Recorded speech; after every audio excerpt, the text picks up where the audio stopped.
يسعد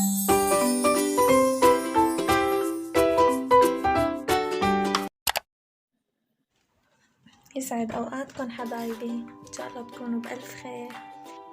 فيديو اليوم رح يكون عن المهام اللي عملتها اليوم. شو كان عندي شغلات رح شاركها معكم. أول شي كان في جبنة بدهم غليتهم، قطعت الجبنة وغليتها بمي سخنة مع ملح صخري، بعدين استنيته لحتى بردت المي وبردت الجبنة وعبيتهم بمطربان مثل ما شايفين حبايبي. صفيت المرقة تبع الجبنة اللي غليت فيها، حطيتها فوق الجبنة بالمطربان، طبعا كانت باردة، انتو بدكم سخنة. وبعدين حطيتها بالثلاجة او بالبراد. بعدين كان في نعناع، كم جرزة نعناع اخضر، غسلتهم طبعا لليابس هدول. غسلتهم منيح، نظفتهم، قمت الورق المزابط، بعدين طلعت نشرتهم على الشريط على البرندة مثل ما شايفين حبايبي.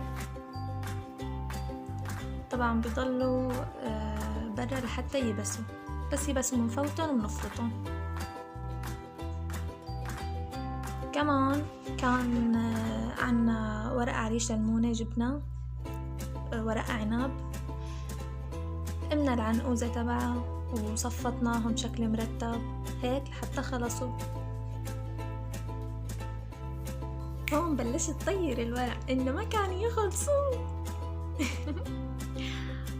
بعدين لما انخلصوا مثل ما شايفين الحمد لله، واخيرا حطيت بجاط مي وحطيت له رشة ملح صخري وحطيته على النار لتغلي.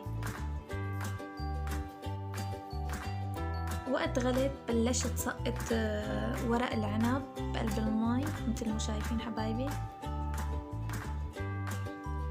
وبخليهم لحتى يتغير لونه، بس ليصير لونه غامق بشيلهم، بصفي عندنا المي وبشيلهم.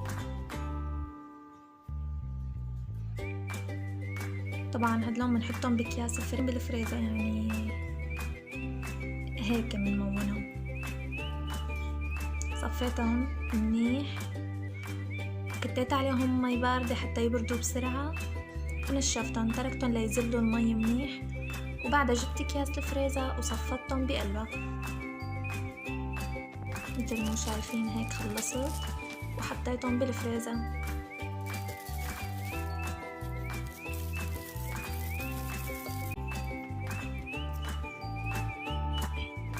وهون عنا بامية كمان للمونة، بنيبسهم ديبيس. أول شي بنقمعهم، بنقيم يعني الراسية تبعهم بهالشكل.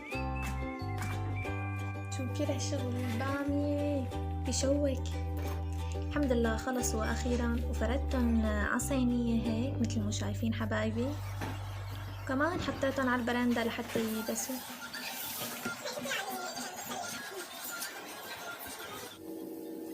وهلأ صار بدها قعدة رواق، صار وقت القهوة.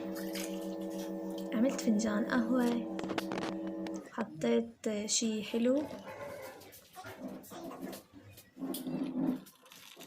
خلص اليوم، ما تنسوا تشتركوا بالقناة، وتفعلوا زر الجرس ليوصلكم كل جديد. بحبكم كتير. أحلى شي صوت فيروز بفنجان قهوة المساء.